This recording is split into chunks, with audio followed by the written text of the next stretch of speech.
You know, in the world of finance, there's one job that holds more power over your wallet than pretty much any other. It's a role that's often behind the scenes, but can literally move global markets with just a few words. And it's about to change hands. So let's get right into it, because the leadership of the U.S. Federal Reserve is on the verge of a huge shift, and the ripple effects could reshape everything from the interest rate on your next car loan to how your 401k performs. Our story really kicks off not with a person, but with a decision. A pretty surprising one, actually. Just recently, the Federal Reserve did something that caught a lot of people off guard, and it perfectly sets the stage for the drama that's about to unfold.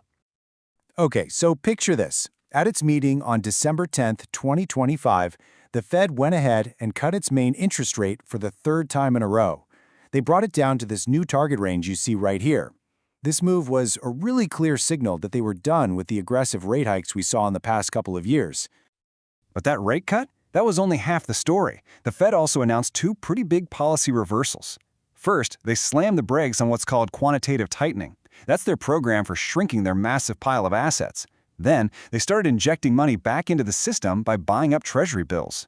Now, Fed Chair Powell was super careful not to call this quantitative easing, or QE, but the effect is basically the same. It means more money is flowing into the financial system.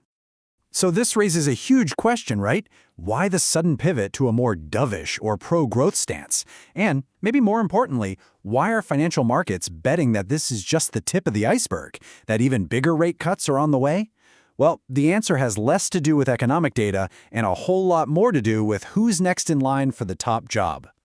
To really get what's coming, we first have to look at who's on his way out. The current Fed chair, Jerome Powell, is presiding over his last few meetings, and his time at the top is coming to an end fast.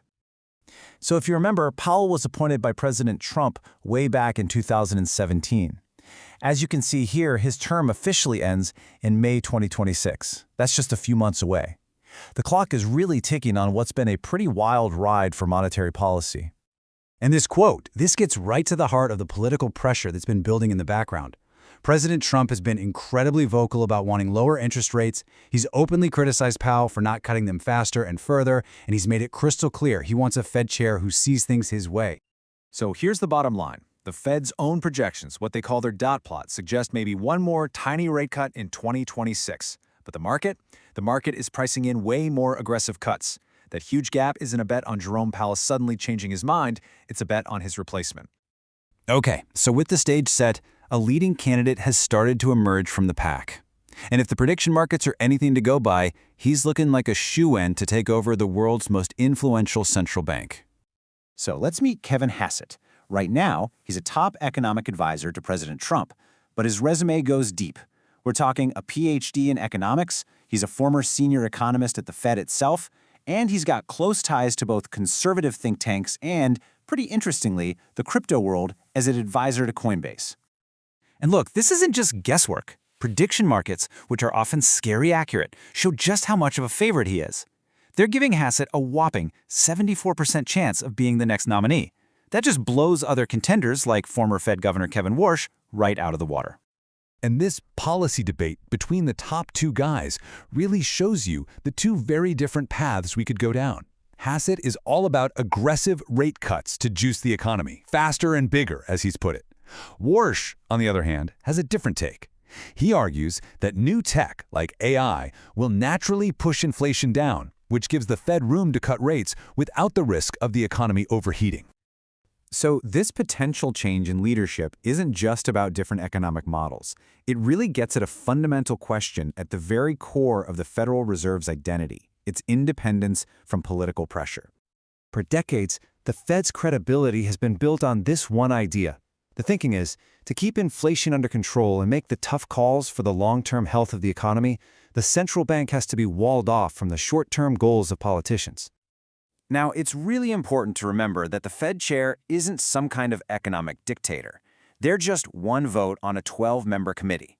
To get anything done, they have to build a consensus and bring their colleagues along. It's a really crucial check on any one person's power. And to be fair, Kevin Hassett himself has publicly sworn his commitment to the Fed's independence. In a recent interview, he was totally clear about it, warning that countries where politicians get their hands on the central bank often end up with runaway inflation. And that That creates the central tension of this whole story. It raises this massive question for the future of the entire institution. If a candidate is chosen specifically because his views line up with the president's, can he really operate free from that political influence once he's in the job? All right, so let's bring all this down from the 30,000-foot view of policy to what it actually means for the economy, for the markets, and most importantly, for you. You know, in a low-rate world, the kind someone like Hassett wants, you get some pretty clear winners and losers. Growth and tech stocks, they often do great because it's cheaper to borrow money to fund innovation. Real estate gets a nice boost from lower mortgage rates. But on the flip side, banks can get their profits squeezed because that gap between what they earn on loans and what they pay you for your savings gets a lot smaller.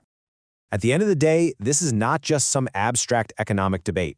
The person leading the Fed has a direct impact on the interest rate you'll pay for a house, the money you earn in your savings account, the growth of your investments, and yep, even the price you pay for groceries. It all connects back. So, here's what you need to watch for. We expect the official nomination to come in early 2026. That'll be followed by what I'm sure will be some very intense Senate confirmation hearings.